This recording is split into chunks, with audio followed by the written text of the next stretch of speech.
Alright. Guess who's not dead? Apologies for the wait. I know I was gonna try to do the 1 a week thing, but life got up to me. In fact, that's what you should be seeing right now on the screen. That's my life. That's me.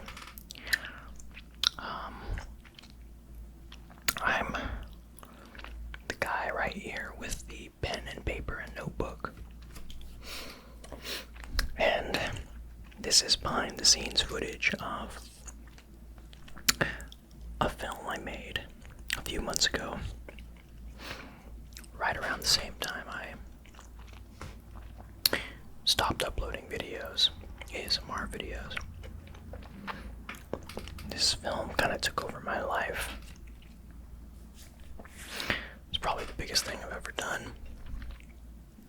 It's still a relatively small project. An extremely small project, I should say. No, relatively is a fair word, because for me it was, it's a lot of work, a lot of effort, a lot of people, a lot of money.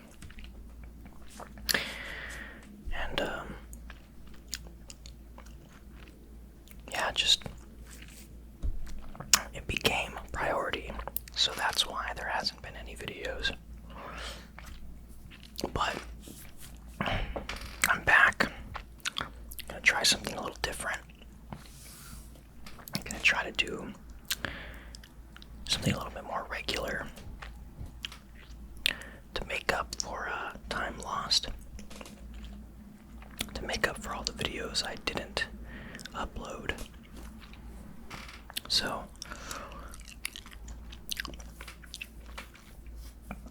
I'm going to talk a little bit about this film, about what you're seeing, and I really want to know what it is that all of you enjoy about my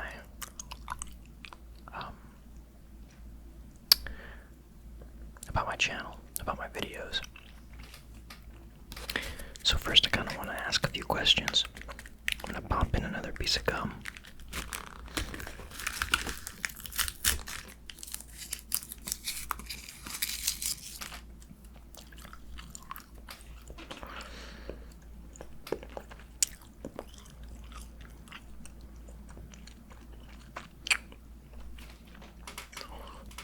My questions are,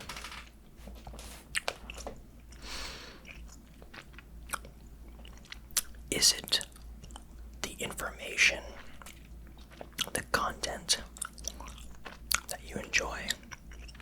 You know, the books, these stashing books, talking about film. Specifically, I guess, like talking about Stanley Kubrick, but if we could separate those things, you know.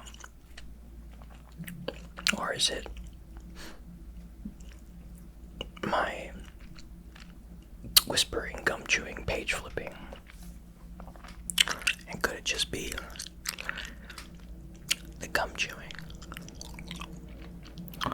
Could it just be whispering videos?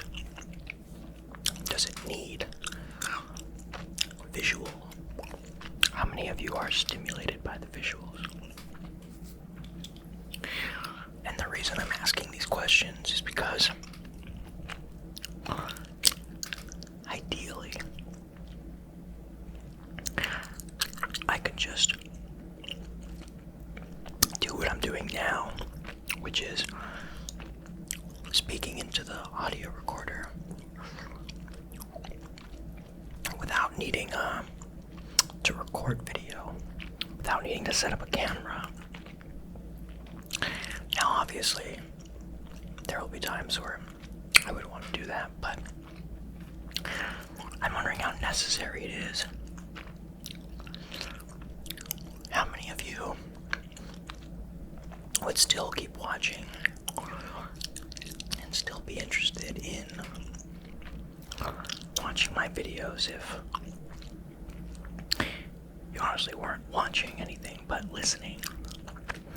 Instead, it would be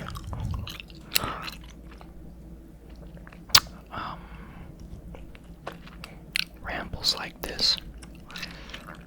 Considered a few other formats like, film analysis stuff. Nothing too formal. They would still be very rambly.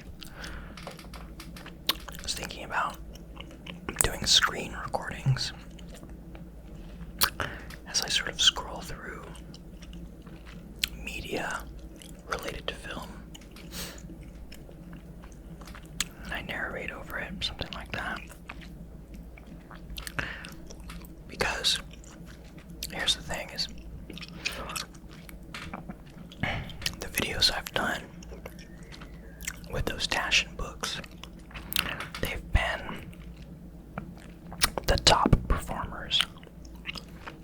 They've been the videos that have not only racked up the most views, but the most watch time, because they end up being kind of long, because they're these big fat books.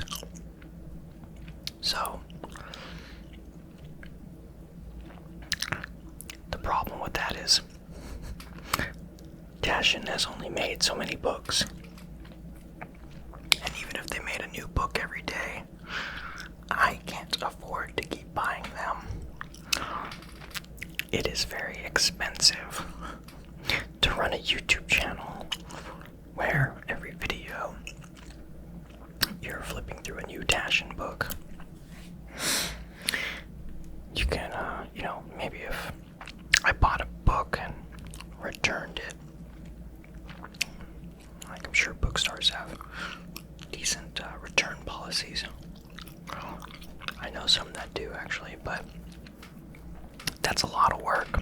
That's a lot to ask for free content. Those videos I made because I already had the books, and there's still a couple more that I haven't made videos of. I have an Ingmar Bergman book. It's like a director's archive one, just like the Kubrick one. And then I have a 007 James Bond archives. It's the same format.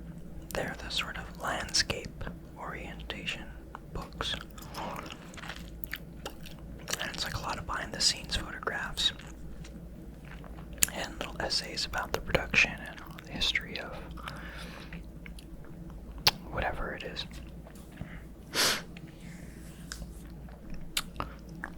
So, sorry guys, I'm not rich enough to keep buying books every time.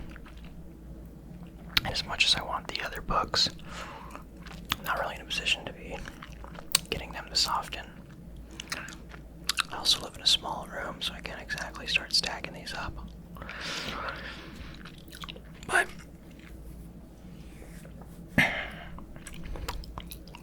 I think there's got to be some sort of cost-effective alternative. So, let me know what it is that you come here for. Please, please, please leave a comment. If you're a lurker, I urge you, before you fall asleep right now, to just do me a solid and punch in a few sentences letting me know what you come here for and what you're not necessarily interested in. It'll help me sort of figure out how to meet some needs, both on your end and my end. Okay. Now, we're about to hit the 10-minute mark on this video. So I'll finally get to talking about what you're actually looking at on screen. If you are indeed looking at the screen. If your eyes are open. So, it's behind the scenes footage. This film. The film is called More Like Goner. Am I right? Which I wrote, and I directed, and I produced, and I edited. The people that worked on this film are Danielle Monet Truitt. She's an actress best known for her role as Rebel on the TV show Rebel, which is on BET. It is a John Singleton show.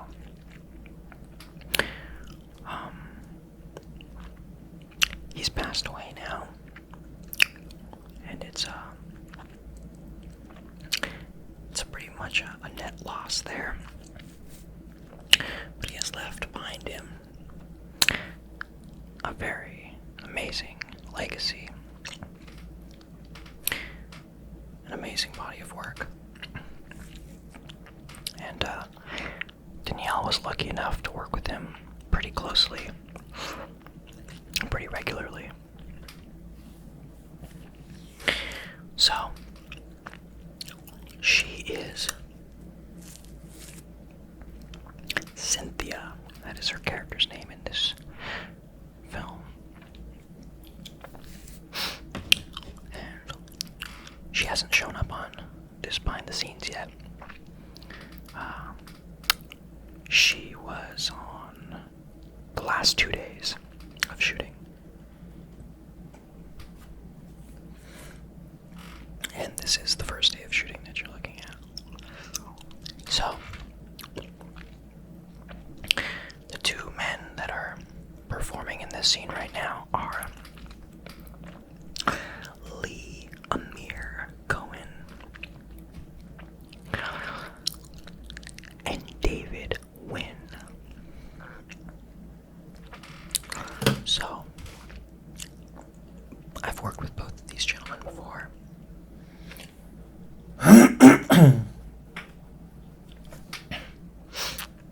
And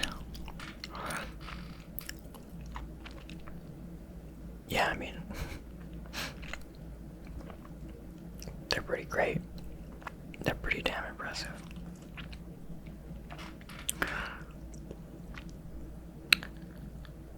This woman right here that you're probably looking at, she's adjusting Lee's hair. That's Ashley. And she is the executive producer. So that means she took care of a lot of the, she took care of, a lot of the more, like, peripheral work. I don't know if I'm saying that right. You know, like the big thing was she took care of all the extras. And she helped Lee with his, she like read lines with him so he could prepare. She helped him like study. She helped organize like the costume stuff with him. And then over here running sound, that's Cameron.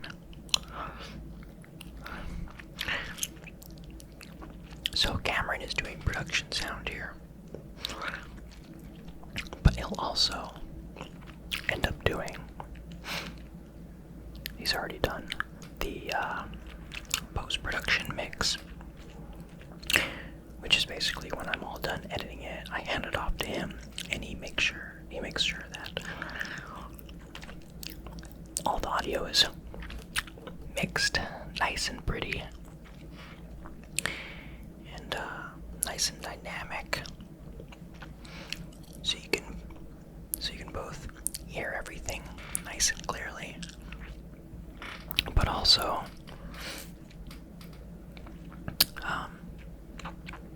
there's a bit of stylization to that.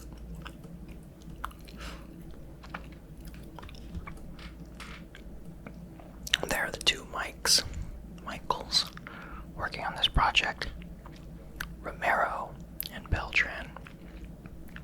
Beltran is doing all the behind the scenes stuff, so everything you're watching here is shot by Mike Beltran. Michael Romero is Sonny's gaffer / grip. Oh yeah, and this is Sonny. Sonny is the cinematographer. He is the director of photography. So,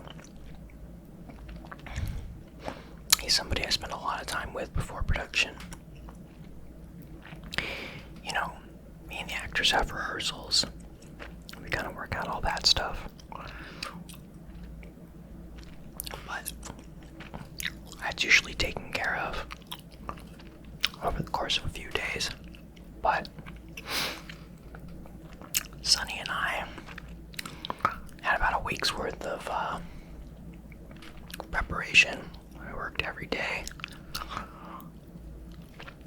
all day, setting up lights and setting up the camera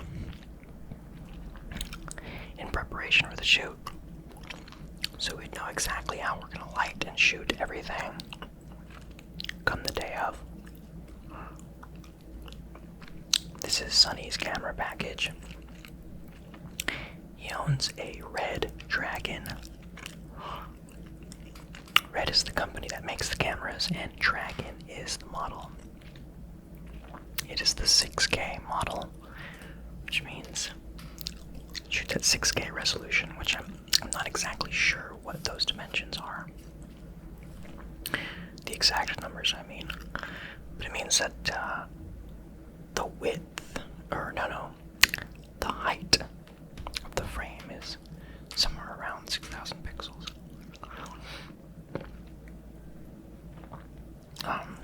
This is, by any definition, a proper cinema camera for use in like studio level productions. The lenses that he's using are prime lenses, and prime lenses are basically not zoom lenses. Prime lenses are of a single focal length. That means that you cannot adjust how narrow or wide the field of view is with them. So in this lens package that Sonny has, we have a 25mm, a 35mm, a 50mm, and a 85mm. So there's some tricks you can do where if you need a tighter lens, a longer lens, which is to say a focal length above 85mm,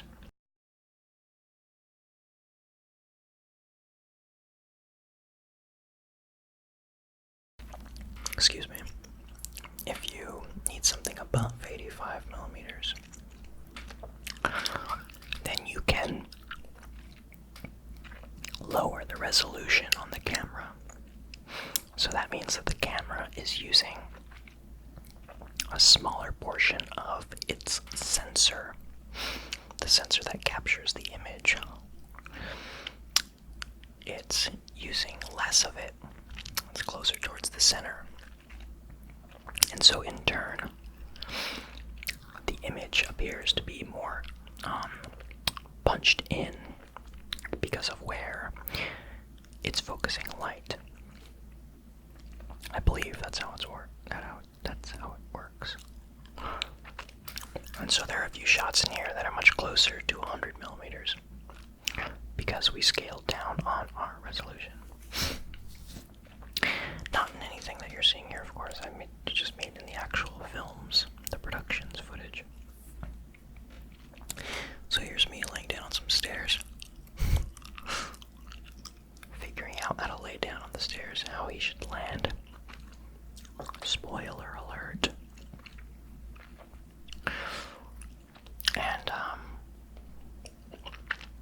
all these tables, all those glasses, and all those lamps pretty much were like the biggest expense of the film to put on this mini party and get food and everything. And the funny thing about that is we ended up not even really using that much of it. We ended up using basically just the front row. Well, that's not true. There are a few shots where we look down the row and we see an entire row of people all the way to the back. But there's never a point where you see all of them. We could have done with about half of the tables there. Have you seen in the background there were some cardboard cutouts? We were going to use those as extras.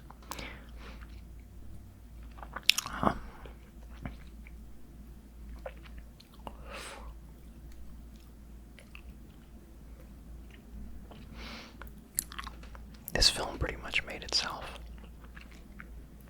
It was a little difficult to get going at first, and then Danielle signed on, and suddenly things moved along very quickly. And got a lot of help from a lot of really good people, friends and family. My mother even helped out with the production.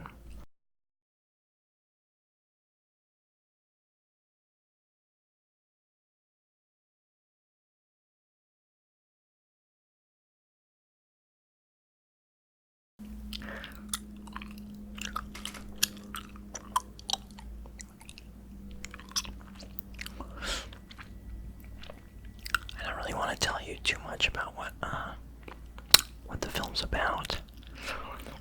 I'd rather you just wait and see it. But the gist is that there's an award ceremony. And this guy, Victor, is going to give a speech. He's going to tell the story of all his success.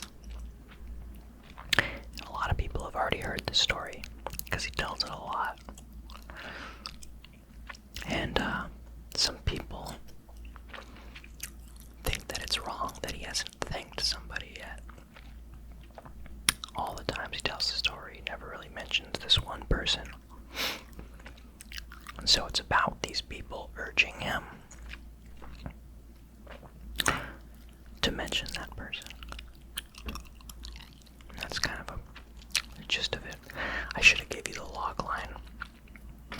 It's kind of funny because I'm going to have to do that when we take this to festivals. We're currently submitting to festivals, and Ashley and Lee are telling me that there's about 5 other festivals that we'll be playing at. I've only recently been kind of back in the game as far as like doing work to submit to festivals. It's a lot of work. It becomes a full-time job. And yeah, it also costs money. So, yeah, a log line is the like one long sentence, or like, you know, it's basically, you're supposed to have it basically in one sentence. But, you know, it could be like a little 3-sentence thing. It's your elevator pitch, so to speak. It's your one brief moment to summarize what the movie is, to really get somebody excited about watching it.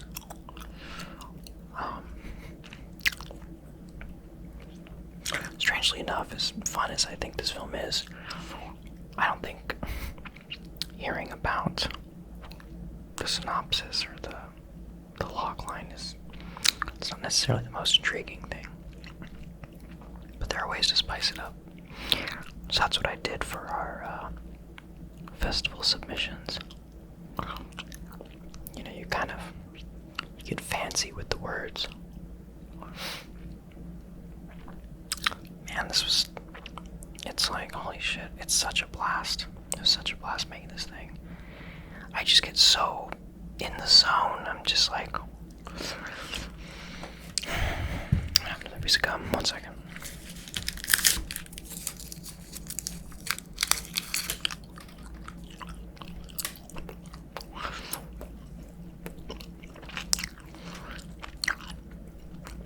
I have a nice proper wad of gum. But yeah, I just get so in the zone on this production. I mean, on any of my productions. But on this one, it was kind of... It's been a while since I've been on something that had a lot of variables. A lot of balls to juggle.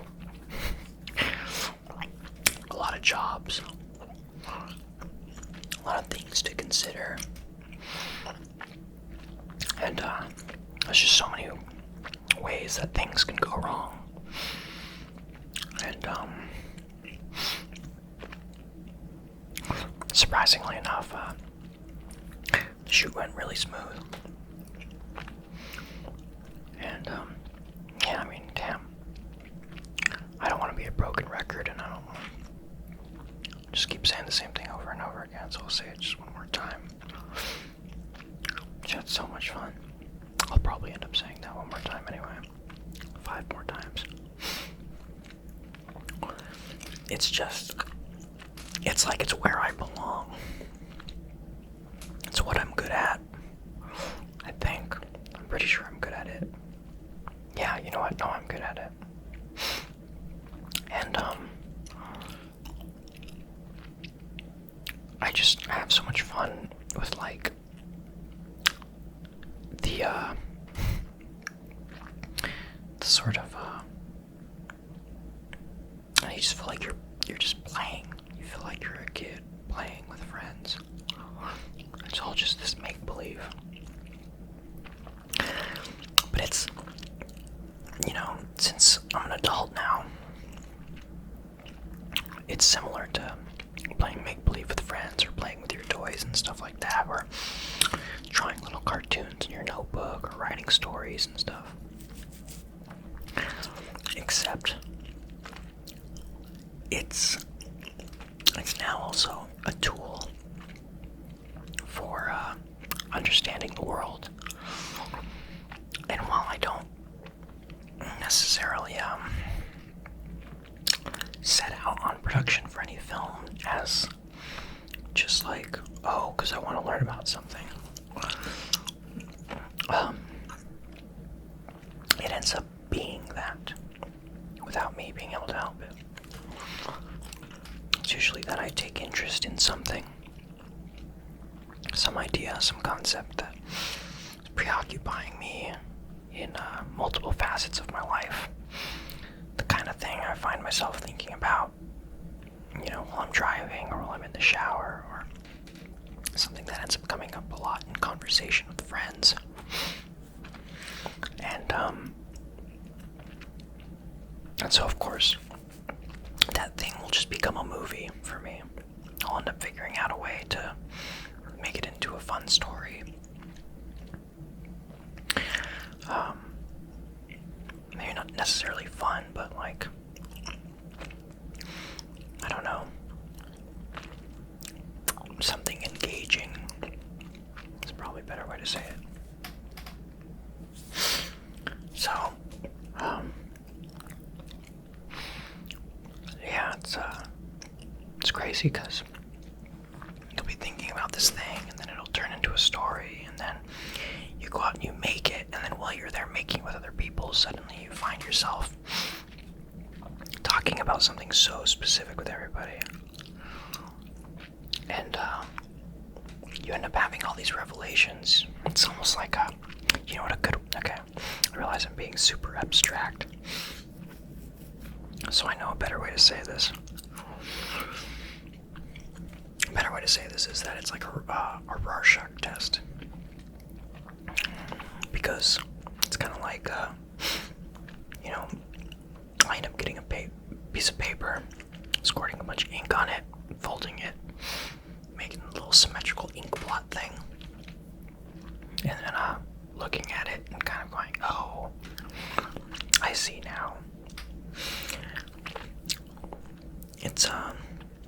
it's just kind of like an interesting tool for introspection, because there's a lot of introspection while I'm writing something, but it's also written very intuitively. It's written in a way where I'm just following my emotions and not really second guessing many things. And when it comes to production, you start having to fill in all these details, and you start having to contextualize things by means of the craft. You know, it's one thing to write these two people talking to each other in a script, but it's another thing to sit there with two real people and figure out what the tone of voice is, what the pacing is, the attitude, the emotional beats of that scene. And sometimes that can reframe everything. It's like, oh, I didn't even realize that was a way to, like, do this scene. I didn't realize that was an attitude. A simple, very, like a rudimentary example of this is, imagine writing a scene where you have somebody exclaiming something to someone. Well, an actor can come in and take something that you wrote that you thought was said with like a lot of excitement, and the actor can end up reading it with a more subdued energy, containing themselves. And it's like, oh, I see, like, there's just, there's another way to deliver that emotion, because if they deliver this thing subdued, maybe the way you're reading it is that they're containing this excitement that in other circumstances they might not be containing. I don't know if I'm explaining this right, but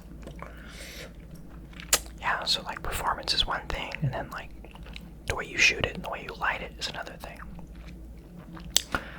It's just like, that's literally like the framing of it. You know, when you compose a frame, you are contextualizing the scene. You're deciding how intimate something is versus how objective and cold it is. And if it is subjective, you're framing it in a way that is deciding who it's subjective for, from whose point of view it is. This is a film with multiple points of view. In a lot of ways, the film is, I don't know, it's supposed to be like a little parable. You know, like a little campfire story. And, not necessarily like something with like a character arc and all that.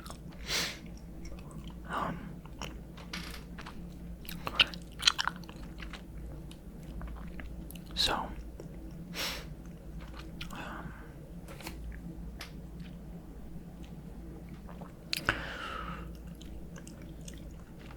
this place that we shot at, it's a Masonic center, and it's really close to my house, so it's nice to just kind of wake up and drive right around the block, load up some equipment, just hop in and get to work. It's a nice group shot.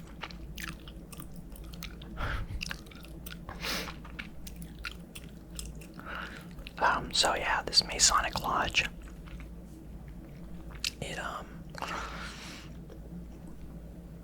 it's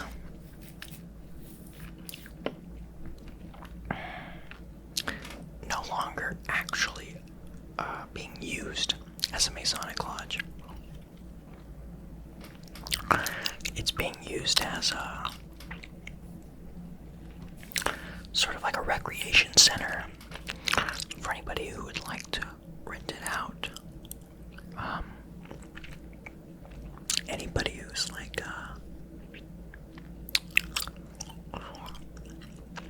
doing little like award ceremonies or community gatherings.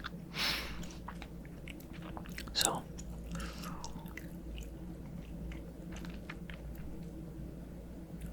it's interesting because a lot of the Masonic sort of leftovers are there. There's still a Masonic symbol on the floor in the foyer at the entrance. There is still Masonic podiums and sort of like iconography that they would use for ceremonies. There is still documentation. There's still receipts from like the I think the furthest it goes back is the 1940s. I think the oldest one is 1949, if I remember that correctly. It might be 1939, actually. I know it was before the 50s. And it's just crazy because you have all these receipts of membership. So all these people who are Masons, I got there and was ready to clean things out to do my own set decoration. And I ended up decorating the set with largely what was already there. So, maybe not largely, about half. And, there's all these sorts of pamphlets on, like, what is masonry or something like that. And there was just all this really old stationery, lots of really old documentation from other things other than the Masonic Lodge. And there were some frames, so I framed up like this typewritten thing, and it's just, man, it was just, what a nice little treasure.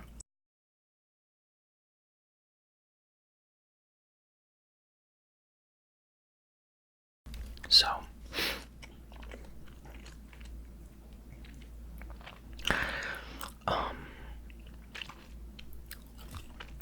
another thing is that, like,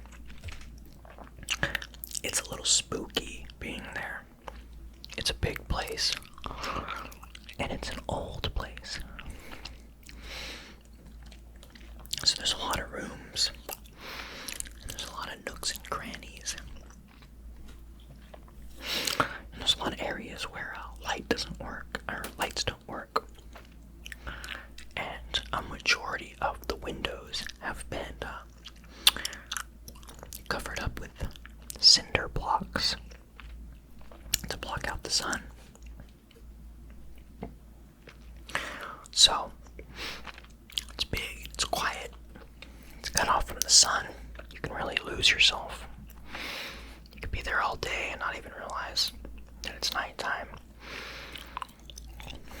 Or you can come outside and think that it would be nighttime, but the sun's still up and you just feel like you've been in there all day. You get displaced from time. So,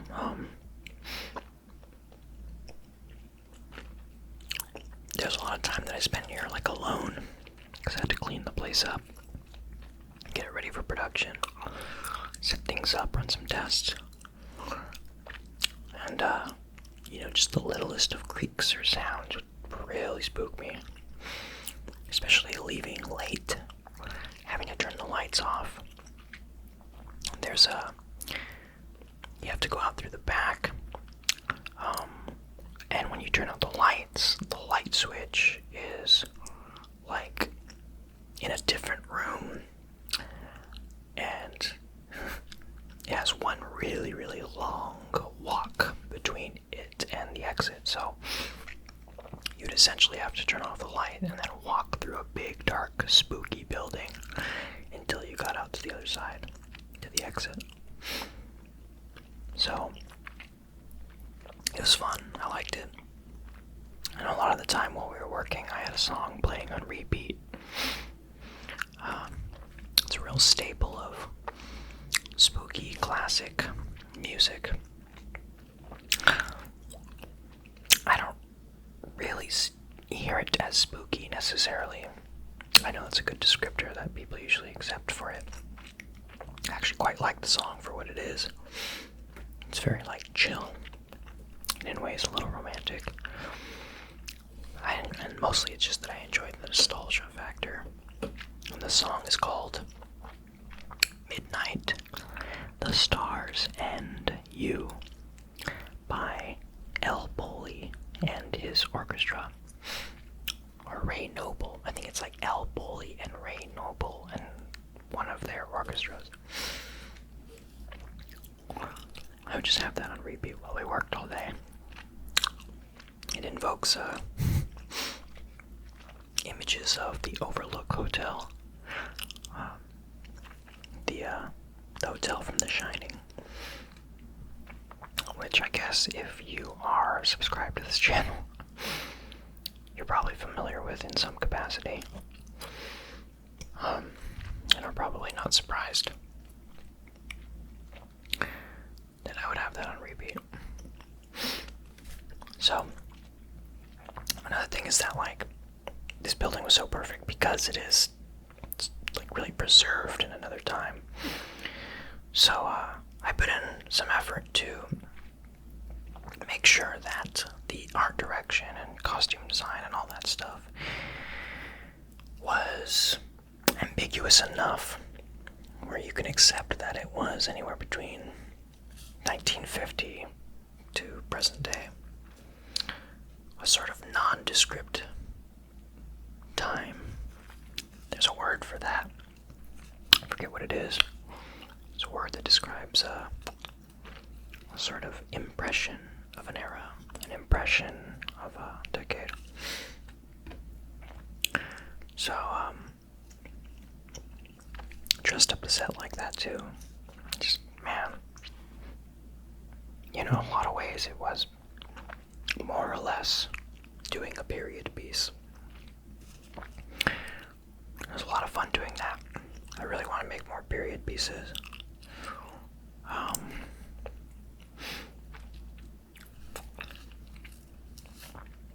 Yeah. So here's Danielle. She's so amazing. Such an amazing actress. Actor. I'm trying to stop myself from saying actress and just say actor.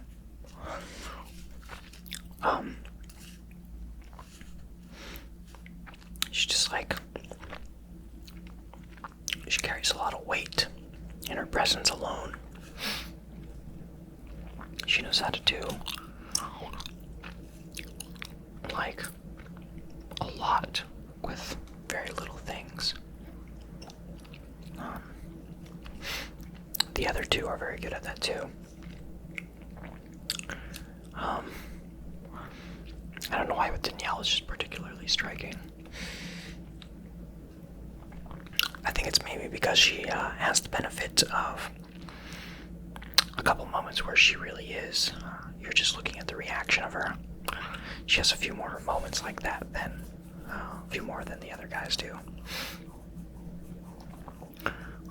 It's really enjoyable watching her take command of those things.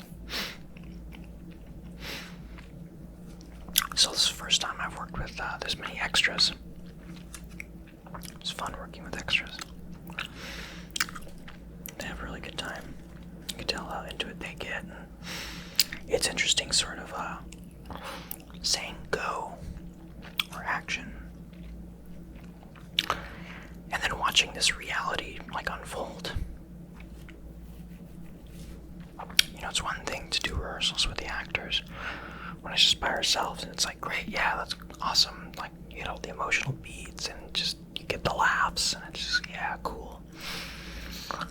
But then you put them in a room and they're in costume and they're, the set's all lit. And you put a bunch bunch of extras.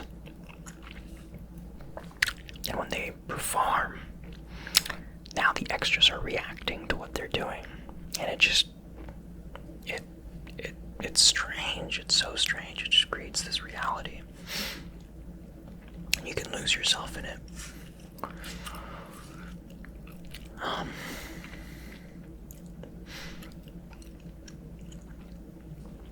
So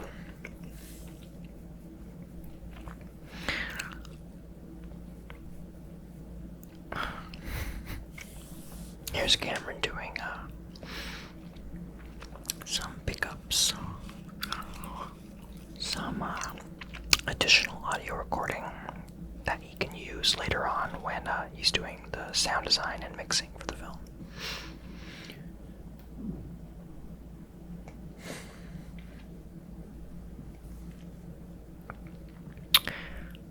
And getting really close to the end here.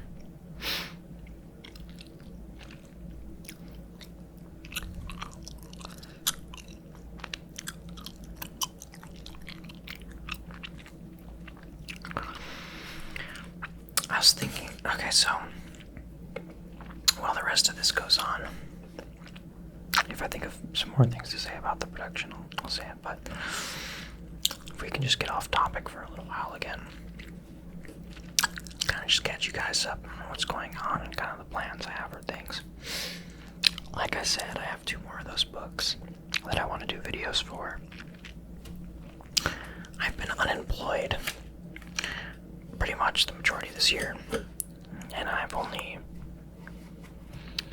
scraped by working the odd job here or there, which is sort of the nature of my industry. It was just particularly slow after losing a job that I had as pretty much a full-time job for like the last year. But now it seems as though I've come across a pretty big project that's or not a pretty big project, it's just like, it's a normal job, type job kind of thing again. It's consistent, is what I mean to say. And the pay is good. And it's remote work, so I don't have to stress out about car stuff and all that. And also what that means is that I won't spend 2 hours in traffic every day, which means I'll have some more time to do things, which means I could potentially be doing more of these videos. But anytime I find myself needing to cover my ass financially is probably when you're gonna see fewer of these videos. I'm trying to get to a place where I can maybe have like a backlog of these and release them slowly if I ever at a point where I find myself with less time to actually produce them.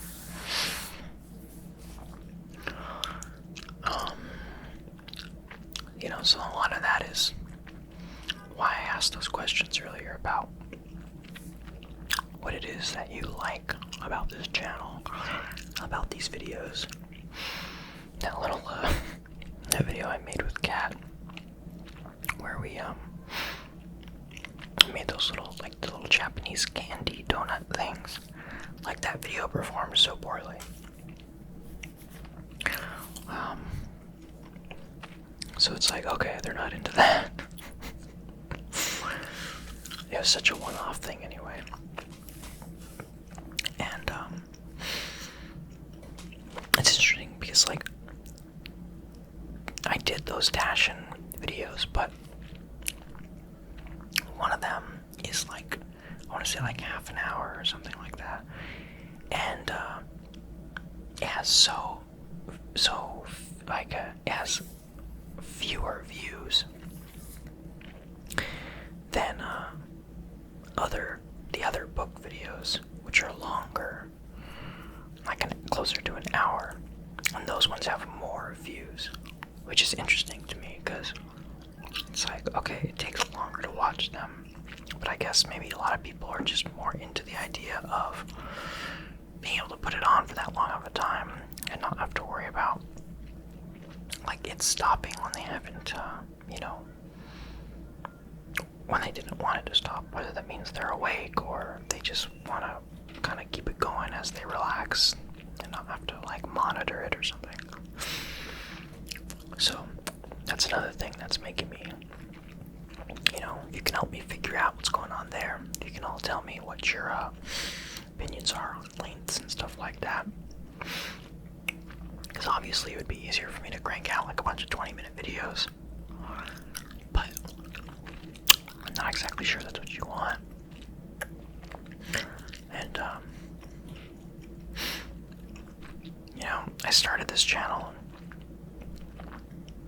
like basically almost 10 years ago, right? And, maybe it's been, I forgot how long it is, whatever. I was in my early 20s. I'm about to be 30. And, I made it as an experiment, like really just to play around to see like, I don't see people making this kind of thing. I wonder what they would do, or like whether that bit was in form. I feel like I didn't see any driving videos, and I made that one like driving video just because it was like, oh, this is kind of like making a movie.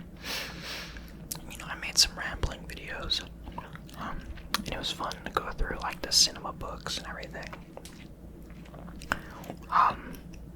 But my reasons for coming back now are very different.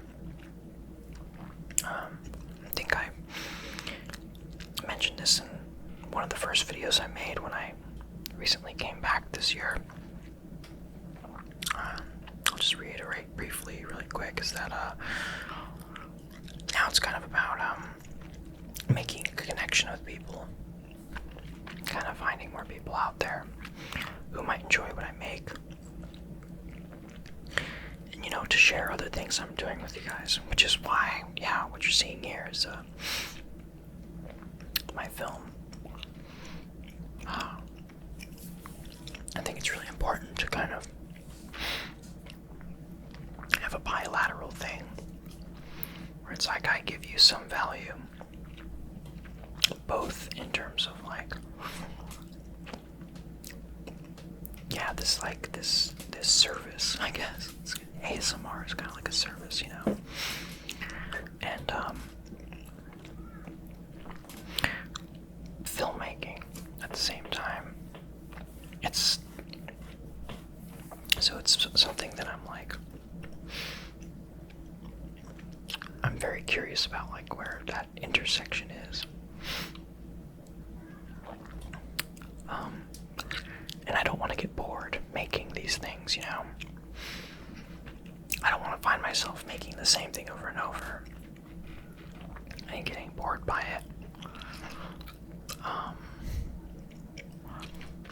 And I want to keep it up because I want to be able to share the other things I make with you too.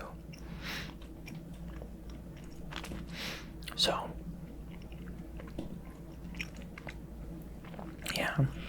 let's figure this out. I really want to figure out where I fit in here. And,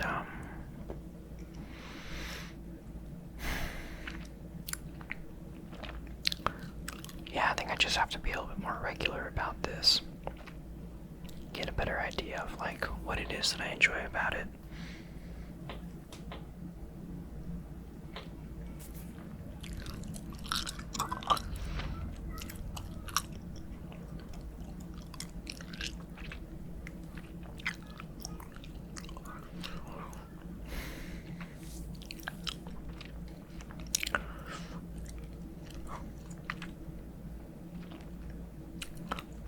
This shoot took it's a total of 3 days to shoot, and it's like maybe a month and a half, 2 months worth of preparation. And it wasn't like we were preparing every single day, but over the course of about 2 months, there was maybe a couple weeks of really solid work on my my end at least. I know the others were doing their own thing too.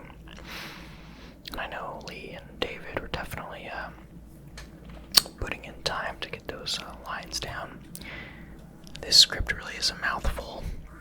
It's really, it's quite a talky, a lot of talking.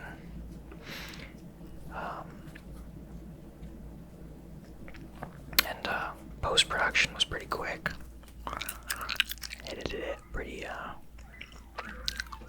shortly after wrapping. Like maybe a couple weeks, maybe a week. I had the first cut, and the final cut was made within a month. Sonny's almost done, or he basically is done coloring the movie, I should say. And Cameron is finished with the sound mix. We submitted this thing to AFI Film Festival, AFI Fest, and I've been lining up all these other festivals to submit to. Oh man, these things take so much work. So much work.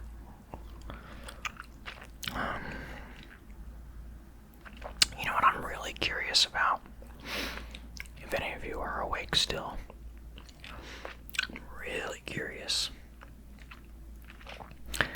How many of you are involved in film?